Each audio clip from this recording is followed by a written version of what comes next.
राधे राधे दोस्तों, स्वागत है आप सबका आज के इस नए लेक्चर में। पिछले वाले वीडियो में हमने आपको प्रकाश के बारे में पूरा जानकारी दिया, प्रकाश के चाल को भी समझाया, कैलकुलेशन का प्रूफ भी दिया। उसके बाद प्रकाश का परावर्तन पढ़ा करके हम वीडियो को एंड कर दिए थे और बोले थे कि नेक्स्ट लेक्चर में हम प्रकाश का अपवर्तन और दर्पण के बारे में पढ़ेंगे। तो चलिए बिना देरी की हुई वीडियो को स्टार्ट करते हैं और डिटेल में समझते हैं कि प्रकाश का अपवर्तन क्या होता है। बोर्ड एग्जाम में अगर यह आया तो इसी तरीके से आपको लिखना है, पहले टॉपिक देना है, फिर डिफिनीशन देना है, फिर इसका नियम लिखना है और फिर इधर फिगर बनाना है। तो हम ये भी बताते हैं कि आपको बोर्ड एग्जाम में किस तरीके से लिखना है। चलिए समझते हैं। डेफिनीशन की बात करें तो जब प्रकाश, सीधा डिफिनीशन है कि प्रकाश की किरण एक माध्यम से दूसरे माध्यम में जब प्रवेश करती है तो वह अपने पूर्व पथ से विचलित हो जाती है, मतलब भटक जाती है, जिसको हम प्रकाश का अपवर्तन कहते हैं। अब एक माध्यम से दूसरे माध्यम की बात हो रही है, यानी दो माध्यम। तो माध्यम दो प्रकार के होते हैं, एक होते हैं विरल माध्यम, एक होता है सघन माध्यम। विरल माध्यम वह माध्यम होता है जिसका अपवर्तनांक कम होता है, और जिसका अपवर्तनांक कम है तो उसमें प्रकाश तेजी से गमन करेगा। और सघन माध्यम वो होता है जिसका अपवर्तनांक ज्यादा होता है और उसमें प्रकाश कम स्पीड से गमन करेगा। आप सभी को पता है कि हाई अपवर्तनांक किसका होता है? हीरा का होता है। तो हम यहाँ पे दो माध्यम लिए हैं, एक माध्यम लिए हैं वायु और दूसरा माध्यम लिए है जल। वायु विरल माध्यम है क्योंकि इसका अपवर्तनांक 1 होता है, और जल सघन माध्यम है क्योंकि इसका अपवर्तनांक 2.25 समथिंग कुछ होता है। तो वायु विरल माध्यम हो गया और जल सघन माध्यम हो गया। एक कोई प्रकाश की किरण है जो विरल माध्यम में आई, वायु में आई और जल में प्रवेश की। जल सघन माध्यम था, सघन माध्यम में प्रवेश की तो प्रकाश को सीधा जाना चाहिए था, लेकिन वह इधर मुड़ गया। अब ये क्यों मुड़ा, इसको अच्छे से एक्सप्लेन करते हैं। तो डेफिनेशन क्या लिखना है? जब कभी किसी सोर्स से निकलने वाली प्रकाश किरण को एक माध्यम यानी विरल और दूसरा माध्यम सघन, ऐसे भी बोल सकते हैं कि जब कभी किसी सोर्स से, अच्छा सोर्स का मतलब ये है कि जैसे हम ये वीडियो रिकॉर्ड कर रहे हैं तो इसका सोर्स है मोबाइल फोन, यानी मोबाइल फोन से वीडियो रिकॉर्ड हो रहा है। आप इस वीडियो को देख रहे हैं, उसका सोर्स है यूट्यूब पर से देख रहे हैं। हम लिख रहे हैं तो लिखने के लिए बोर्ड चाहिए, तो ये भी एक सोर्स हो गया। जिससे लिख रहे हैं वो मार्कर है, तो ये भी एक सोर्स हो गया लिखने का। तो जब कभी किसी सोर्स से निकलने वाली प्रकाश किरण, तो प्रकाश किरण को निकलने के लिए भी सोर्स चाहिए। वो नेचुरल भी हो सकता है, आर्टिफिशियल भी हो सकता है, वो हम समझा चुके हैं। तो जब कभी किसी सोर्स से निकलने वाली प्रकाश किरण एक माध्यम से दूसरे माध्यम में प्रवेश करती है तो वह अपने पूर्व पथ से विचलित हो जाती है। इसी घटना को प्रकाश का अपवर्तन कहते हैं। या ऐसे भी बोल सकते हैं विरल माध्यम से सघन माध्यम में प्रवेश करती है तो पूर्व पथ से विचलित। इसके दो नियम हैं। तो हमारा पहला नियम है आपतित किरण, अपवर्तित किरण और अभिलंब तीनों एक ही तल में होते हैं। अब देखिए, ये समझा दिए थे, ये वायु विरल माध्यम है, जल सघन माध्यम है। ये एक कोई प्रकाश की किरण है जो विरल माध्यम से सघन माध्यम में प्रवेश की। अगर ये प्रकाश की किरण विरल माध्यम से सघन माध्यम में प्रवेश की तो इसको जाना ऐसे चाहिए था, ये इमेजिनेशन है, आप कल्पना कीजिए। लेकिन यह क्या होती है, इसके बीच जो हम सी डैश अभिलंब डाले हैं उसकी ओर मुड़ जाती है। तो जो किरण विरल माध्यम से सघन माध्यम में प्रवेश की वो हो गई आपतित किरण, और जो अभिलंब की ओर सघन माध्यम में मुड़ गई, मतलब झुक गई, वो हो गई अपवर्तित किरण, और इसके बीच हम डाल दिया अभिलंब। तीनों का पॉइंट एक ही है और इसी पॉइंट को हम बोलते हैं अपवर्तन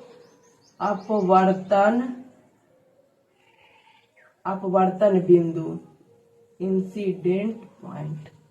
तो तीनों एक ही तल में है, यानी एक ही पॉइंट पर है।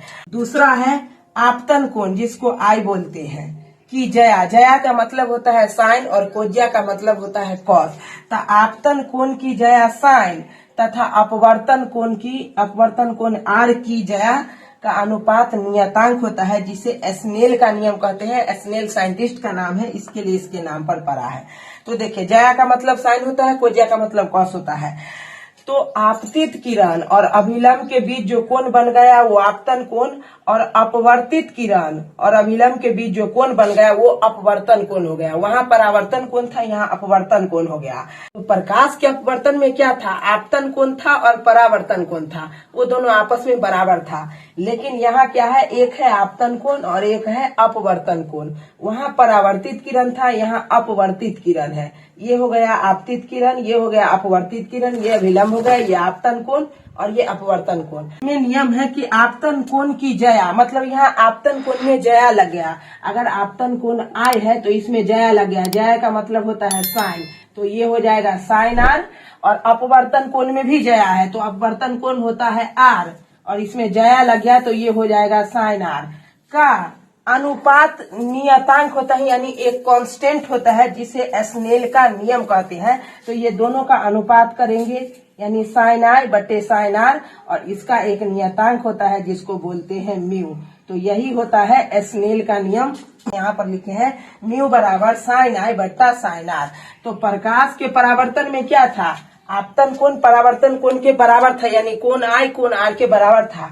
लेकिन अपवर्तन में क्या हो गया, आपतन कोण अपवर्तन कोण का अनुपात हो गया जो एक कांस्टेंट देता है। तो वो कांस्टेंट म्यू है, तो म्यू बराबर क्या हो जाएगा साइन आई बटे साइन आर। साइन को जया बोलते हैं, कॉस को कोज्या बोलते हैं। और ये रिवर्सिबल भी है, जब सघन से विरल में जाएगी तो अविलंब से दूर भागती है। दो कंडीशन होता है, जब प्रकाश विरल से सघन में जाता है तो अविलंब की ओर झुक जाता है, देख रहे हैं अविलंब की ओर झुक रहा है। यही प्रकाश अगर सघन से विरल में जा रहा है तो अविलंब से दूर भाग रहा है। ये दो कंडीशन है, आप याद कर लीजिए। अब क्वेश्चन ये है कि आखिर जब विरल से सघन में जाती है तो ये अविलंब की ओर मुड़ क्यों जाती है, और सघन से विरल में जाती है तो अविलंब से दूर क्यों भागती है। तो चलिए इसको भी एक्सप्लेन करते हैं। आप सभी लोग जानते हैं कि चाल बराबर यानी स्पीड बराबर होता है डिस्टेंस और बटे में टाइम। प्रकाश के अपवर्तन के दौरान टाइम नियत है, यानी टाइम कांस्टेंट है, वो एक ही समय में सब कुछ होता है।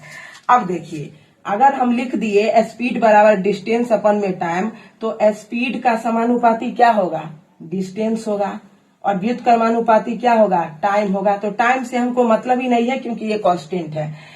स्पीड यानी स्पीड समानुपाती हो गया डिस्टेंस के, यानी अगर स्पीड बढ़ाएंगे तो डिस्टेंस भी बढ़ेगा, स्पीड को घटाएंगे तो डिस्टेंस भी घटेगा। इसका मतलब क्या हुआ, अगर स्पीड बढ़ेगा तो डिस्टेंस भी बढ़ेगा क्योंकि समानुपाती है, यानी चाल बढ़ेगा तो दूरी भी बढ़ेगा, चाल घटेगा तो दूरी भी घटेगा। अब चलिए इसमें अप्लाई करते हैं। ये प्रकाश की किरण है जो विरल माध्यम से सघन माध्यम में प्रवेश की है। अब विरल माध्यम का अपवर्तनांक कम होता है, और जहां अपवर्तनांक कम होगा वहां प्रकाश क्या करेगा, स्पीड से गति करेगा। तो विरल माध्यम का अपवर्तनांक कम था तो प्रकाश स्पीड से आया। अब स्पीड से आया तो डिस्टेंस बढ़ेगा, तो स्पीड से आया है तो इसका अविलंब से डिस्टेंस ज्यादा है। लेकिन जैसे ही सघन माध्यम में ये प्रकाश की किरण प्रवेश किया तो सघन माध्यम का अपवर्तनांक ज्यादा, अपवर्तनांक ज्यादा तो प्रकाश उसमें धीरे से गति करेगा। तो प्रकाश का ये जो प्रकाश किरण है इसका स्पीड सघन माध्यम में जाने के बाद घट जाता है। अब स्पीड यहाँ डिक्रीज हुआ, यानी स्पीड घटा तो डिस्टेंस भी घटेगा। तो स्पीड जैसे ही इसका घट गया तो डिस्टेंस कम हुआ, और कम डिस्टेंस में ही अभिलंब सी डैश तक पहुंच गया। यहाँ से देखिए तो सी डैश और इसका ये दोनों के बीच का दूरी इतना है, लेकिन सघन माध्यम में ये किरण का जो स्पीड था वो घट गया, यानी स्पीड कम हो गया। स्पीड कम हो गया तो वो कम डिस्टेंस तय किया, जिसके कारण इसको अभिलंब की ओर मुड़ना पड़ा। अब यही रिवर्सिबल देखिए, जब प्रकाश सघन से विरल में जाती है तो सघन में क्या था, स्पीड कम था तो कम डिस्टेंस में ही अपवर्तन बिंदु तक पहुंच गया। लेकिन जैसे ही विरल में प्रवेश किया तो इसका स्पीड बढ़ गया, स्पीड बढ़ गया तो ये अविलंब से दूर भागने लगा। तो सारा खेल स्पीड का है, स्पीड बढ़ेगा तो डिस्टेंस भी बढ़ेगा, स्पीड घटेगा तो डिस्टेंस भी घटेगा। तो एक लाइन में इसका आंसर है कि जब प्रकाश विरल माध्यम से सघन माध्यम में प्रवेश करती है तो सघन माध्यम का अपवर्तनांक ज्यादा होता है, जिसके कारण प्रकाश की किरण उसमें बहुत धीरे धीरे गमन करती है, और धीरे धीरे गमन करने के कारण उसका चाल घट जाता है, और चाल घटने के कारण वो कम डिस्टेंस यानी कम दूरी तय करके अभिलंब की ओर मुड़ जाती है। तो अगर ये क्वेश्चन आए तो इसी तरीके से आंसर लिखेगा। बाकी ये पूरा कॉन्सेप्ट आपका क्लियर हुआ कि नहीं वो कमेंट में बताइएगा। वीडियो ज्यादा लंबा हो जाएगा, इसके लिए अगले वीडियो में हम आपको दर्पण के बारे में पूरा डिटेल में पढ़ाएंगे, दर्पण का प्रकार क्या है। तब तक के लिए आप इसका स्क्रीनशॉट ले लीजिए। मिलते हैं अगले वीडियो में।